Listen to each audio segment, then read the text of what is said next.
ओम श्री साई नाथाय नमः।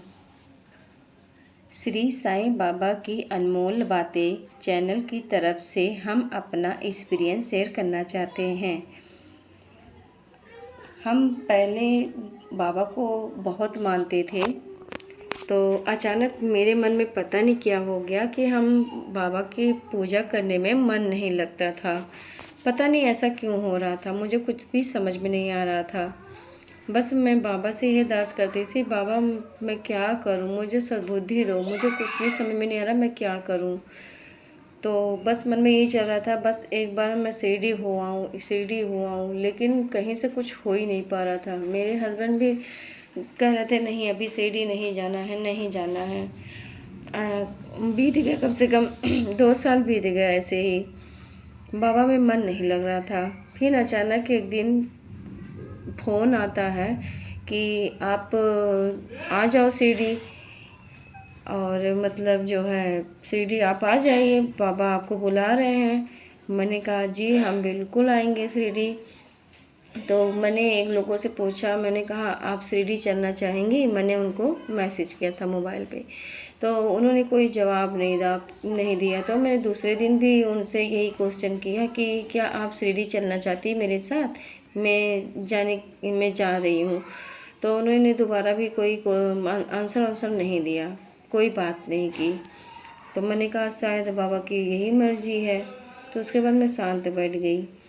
फिर 22 तारीख को नवरात्रि था, और उसके बाद जो है हमको 23 तारीख को फ़ोन आया कि हेलो नंदिनी, क्या आप शिरडी चलना चाहोगी।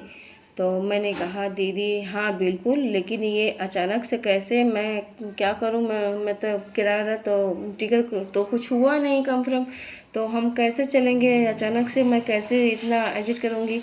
कहीं नहीं, सब तैयारी हो चुकी है आपकी, और बाबा ने आपको बुलाया है, आपका आने जाने का टिकट भी हो गया है, और रूम का किराया का भी टिकट हो गया, खाने पीने का सब व्यवस्था है।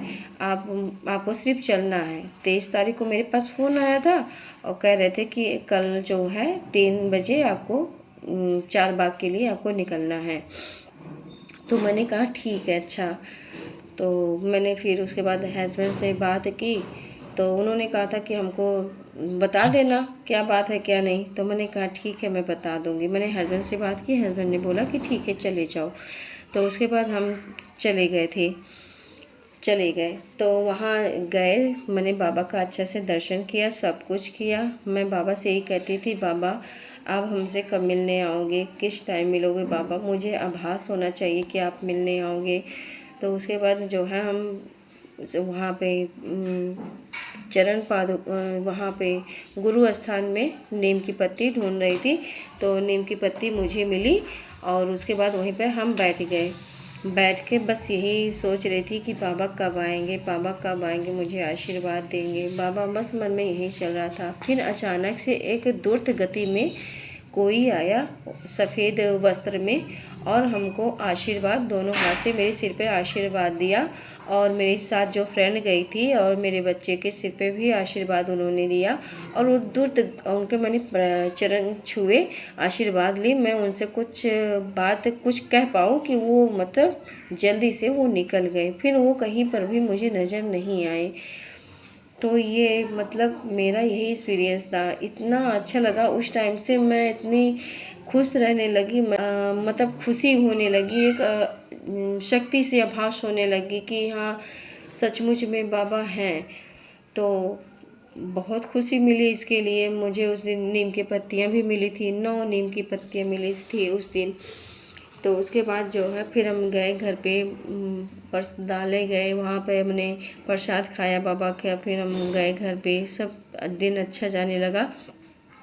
फिर तारीख हमारा वापसी का 27 तारीख को था, लेकिन ट्रेनें कैंसिल हो गई, कंफर्म नहीं हुआ। फिर उसके बाद हम सब बहुत ज़्यादा परेशान हो गए। तो मेरी फ्रेंड ने कहा कोई बात नहीं, परेशान मत होइए, जो बाबा चाहेंगे वही होगा। आज नहीं लिखा होगा जाने के लिए तो आज नहीं जा सकते, कल का टिकट निकलेगा तो कल चलेंगे।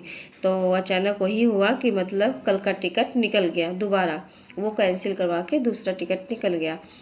तो 28 तारीख को इतनी बारिश हुई, इतनी घंघोर बारिश हुई उस दिन, इतनी घंघोर बारिश हुई कि हम आपको क्या बताएं।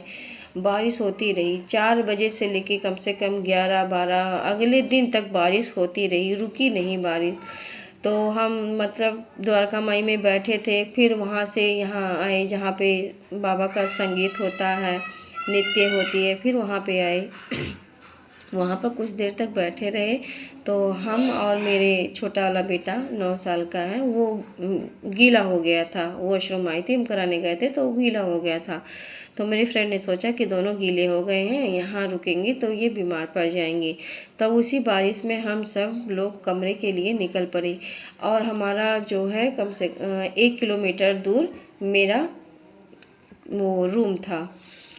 तो वहाँ पे हम जब जा रहे थे तो पूरा अंधेरा था और पानी काफ़ी भरा हुआ था, गांठ तक पानी भरा हुआ था। हम जा रहे थे, बस बाबा से ये अरदास कर रहे थे, बाबा मैं सही समय पर पहुँच जाऊँ कमरे पे।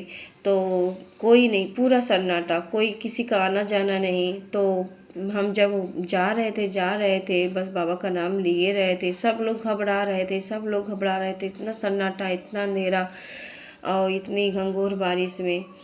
तो फिर हमने कहा बाबा मेरे साथ ही रहना, बाबा मेरे साथ ही रहना। इतना कहते ही मैंने पीछे मुड़ के जब देखा तो मैंने देखा एक डॉगी पीछे ही पीछे आ रहा था। तो उसके मतलब थोड़ी देर के बाद वो डॉगी आगे हो गया और आगे आगे चलता रहा और हम सबको लेके जाता रहा। एक ही हिम्मत सी बन गई कि हाँ बाबा है मेरे साथ। और वो जब तक हमको हमारे रूम तक नहीं पहुंचा दिए तब तक वो साथ रहे, चलते रहे।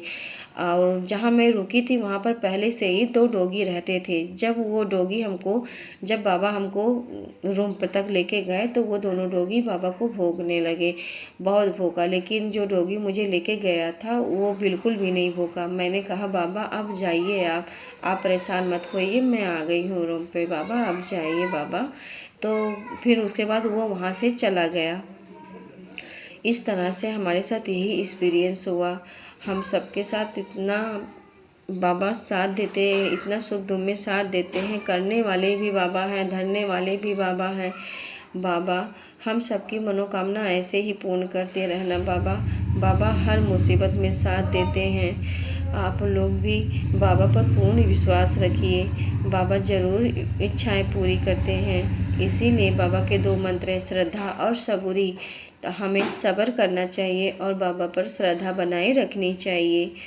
ओम साई राम, जय साई राम। बाबा भली करे, अपनी कृपा सबके ऊपर बरसाएं। ओम साई राम, जय साई राम।